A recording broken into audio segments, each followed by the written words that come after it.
Hi everyone, it's Mark again here, and I'm the founder of the Arts and Culture Network, 34,000 strong as of June 2023. And I'm joined by Christine for the fun interview this time. This is where we have some fun. Christine Matovich is are you the director or CEO or founder or all of the above? I am a founder. We have a co-founder who's just brilliant and currently acting as CEO. But as we grow, I'm just happy to be a founder and work with customers. Brilliant. And CommonTime is what, in a nutshell? CommonTime is a matchmaking platform that connects a world of vetted teaching artists.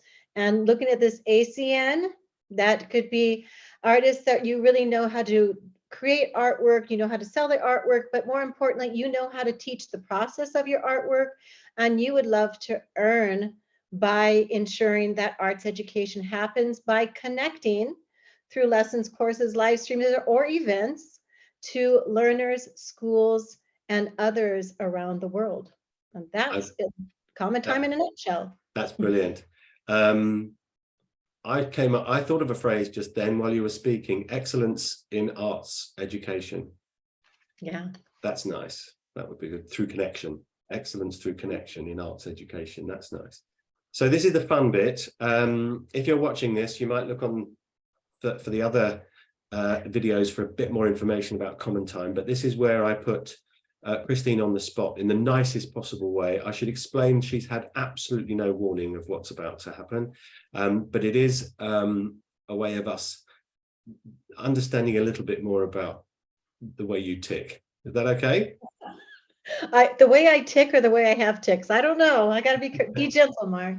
You might have a tick after this. So I'm going to ask you if you have a favorite across 10 arts and culture categories, and if so, why? Because I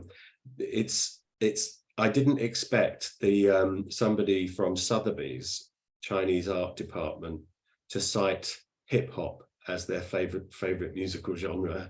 It was a delight. So there's always a surprise in there. So kicking off with number one, do you have a favorite building?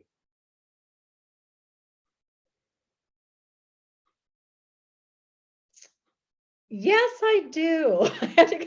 I'm sorry, the catalog in my brain just went running through my frontal lobe.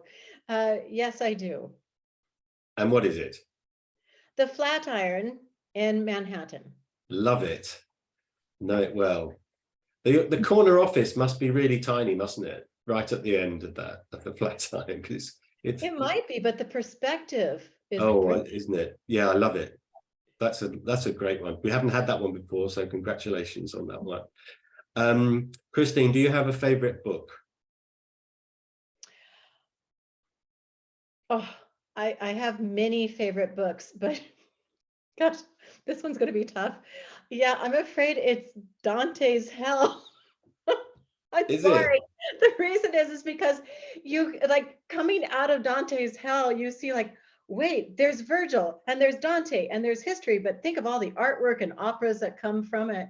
But yeah, it was one when I was taking my non-music degree in language and literature, being able to translate the poetry of Dante and really relive a bit of the nuances of the politics of the church and of what was going on in Florence. I have many other ones, but that one, for whatever reason, came up. I love that.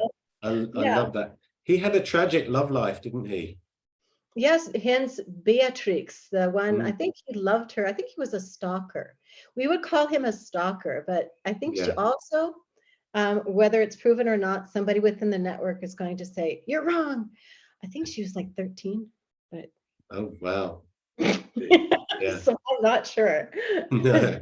Well, I guess if you weren't back in the day, if you weren't married with 2 kids by 16, there was something unusual about you, I guess. But we were all living much shorter lives, weren't we? I remember somebody said recently 48 was a good age in Dickensian London. You know, you're lucky to get that far. But yeah, so Dante's Inferno. There we go. Now this is a little bit tricky. but as a global citizen, you'll probably have an answer. I'd like you to assume you've been expelled and exiled from both Germany and the United States. But you're given the opportunity to choose where to live based on your perception of that country's culture. Where would you choose to live? India. I saw that coming. Brilliant. Have you read, do you know Shantaram? Yes. Have you read the sequel yet? No. There is a sequel. I've watched it. I thought the TV show series was very good as well. They made a TV series out of the first one, but I loved that. Anyway, okay. Now, as a participant or a spectator, and assuming you can find the time, do you have a favorite sport? Yes. It's fencing. Fencing. Fencing. Fantastic. I love that. My sister-in-law's mother was an Olympic fencer, I remember, but yeah, that's great. And do you fence or do you just watch? I used to fence quite actively, and pretty much what I did later on was to introduce it to much more athletic children or students, and often they were from my strings program. They just, maybe it's a thing about a bow, turning it into a weapon. And they just really knew how to get the rhythm and the tempo and the distance to be really excellent fencers. And then I would have a maître d'armes that would come in. This is in India, that would come in and work for the more disciplined students that were consistently there for each of the practices. And then on a Saturday, as a treat, you work towards it, he would come in and do a master class every Saturday. My goal for them was learn how to do this, accent your music learning skills, but get those scholarships. Fencing is one of those outline unicorn scholarships that some more academic institutions are looking for. I did not see that coming, and I love the fact that I asked these questions because we would not have got to speak about that. Thank you for that one. Now, this one's cruel, slightly. I'm going to limit you to listening to one genre of music for the rest of your life. Which are you going to choose? Opera. Okay, nice. Tosca, perhaps? No. No? No, I think maybe this is going with the more interesting characters. Probably Lucia di Lammermoor. Okay. And you're like, No. why? Talk about your multicultural one that has like your social emotional well-being and and DEIJ all wrapped into one. If you don't have it, this is what happens. This is Lucia di Lammermoor, mainly because I love the flute and soprano solo when she's going crazy. Right. It's awesome. Love that. And do you have a favorite visual artist? Do you know, I have a contemporary favorite visual artist, and I hope she might even be in your network. And that is Janice Intima, and she does beeswax and caustics, and her artwork she's at Gagosian and a few other galleries right now, but I remember watching her in early days in New York of how she used the beeswax and encaustics with the pastels and paints to having these multiple avatars using the same idea, but her work is both contemporary, sustainable, reminiscent of Impressionism, and just you stare at her artwork like you're looking out across the sea. You're drawn in. I love it. What was her name again? Janice Intima. Janice Intima. That's one I'm going to look up. There we go. Scribbling it down. Excellent. Thank you for that one. And do you have a favorite play or musical? Again, I'm going to the library and catalogs in my mind. Yep. Um, favorite musical, I'm gonna age myself here. I'm Hmm. actually gonna think of South Pacific. Oh, Valley High. There we go. Valley High, South Pacific, and I sort of get this idea of late Puccini into the American musical, and just somehow those, it seems like Rodgers and Hammerstein sort of came out into, pushing the envelope of the time with South Pacific. Brilliant. My brother's a cellist. He played in the show in the West End for many years. Yeah, it's great.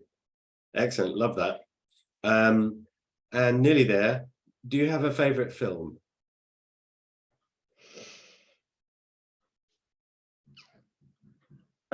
It's obscure.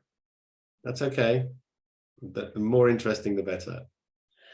La double vie de Véronique, The Double Life of Veronica. Okay.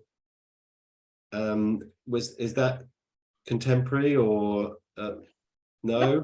Oh, I seriously said what bubbles up actually, I can say that's one of them. My other, maybe I put that aside. That one's a bit of everybody has a doppelganger. Yeah, there's somewhere in this earth you do have your double.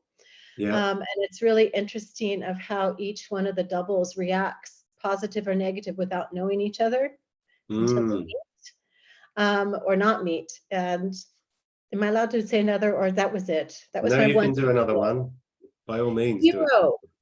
Hero. The movie Hero. Is that the great big Japanese one?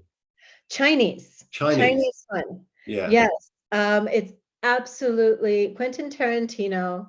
His first, I think I like to say it's his first Chinese or kung fu type film, Mm. but it is absolutely stunning the way that he uses the colors, the interweaving of stories. Just extraordinary. Yeah. There's one movie, as an aside, that I've been trying to find and I can't find it. It's Great Expectations, but I think it was the one where everything was green. They only used green. Everything was in the film was green. I'm trying to remember who it was. It might have been Gwyneth Paltrow. Not sure, but early Gwyneth Paltrow. But crazy. Excellent. Okay, so the last question in this round is that, with the exception of me, who was the last person to make you laugh? Sakshi Katuria this morning, one of the professors at FIIB, I can tell her students love her. I can tell she loves teaching. And she literally just had me in stitches this morning, as we were reminiscing about a sculpture workshop of how you sculpt somebody to how they perceive themselves or you perceive them, like moving their arms and trust. And she was just recounting some of the things that they did. So I have to admit, it was, I giggle a lot because when you're in the arts and you see the world through our creative lens, uh, you have a tendency to bring out that creative side of everybody with a new perspective that they've never seen before. I like to, humbly throw that out there. No, that's lovely. It reminds me of a funny thing I saw once, which you mentioned a statue, and I love when people clarity, brevity, and wit. If you can bring those together, you've got some magic. But there's someone had a statue of David, a miniature statue of David in the ladies' lavatory in a restaurant, and the fig leaf that was covering his nether regions, as we'll call them, was hinged. It had a hinge on it, and when you lift the fig leaf to look under the fig leaf, there's a little sign that says, "You just rang a bell in the bar." So you have a whole stream of women coming out of the ladies' lavatory looking a bit sheepish, because you just rang a bell in the bar. Lovely. Oh no, that was a proper digression. Right, now we're going. Thank you so much for that. I knew it would be fun, and I now know you 10 times better than I did 10 minutes ago. So, but finally, I'm going to give you the this or that game. And so I'm going to give you two things. You have to choose one or the other instinctively. Okay. Okay. Tea or coffee? Coffee. Radio or TV? Radio. High heels or trainers? Trainers. Car or motorcycle? Car. Comedy or horror? Comedy. Had to be really. Concert hall or sports stadium? Concert hall. Cat or dog? Dog. Library or museum? Museum. Beethoven or Mozart? Beethoven. Shower or bath? Shower.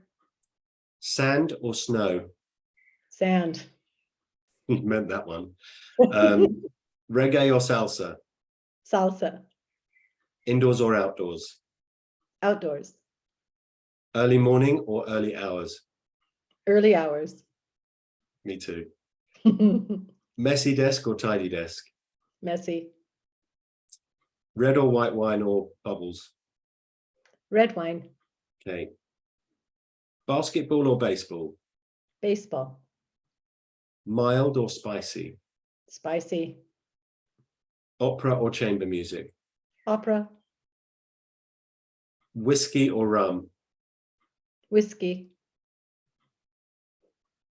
Oh, I don't know whether this one will work. Let's try it. Lang Lang or Wuja? I don't know the latter, so I can't answer. Wuja is a pianist as well. So we'll let you have Lang Lang. And there we go. I'll send you a link. Okay. Stripes or dots? Stripes. And finally, gold or silver? Gold. There we go. That was fun. Thank you for doing that. The inspiration for that was a TV show that used to play when I was a kid. A celebrity would look straight at the camera and two things would be shown and they had to choose which one. It was like talking to a computer in the early days.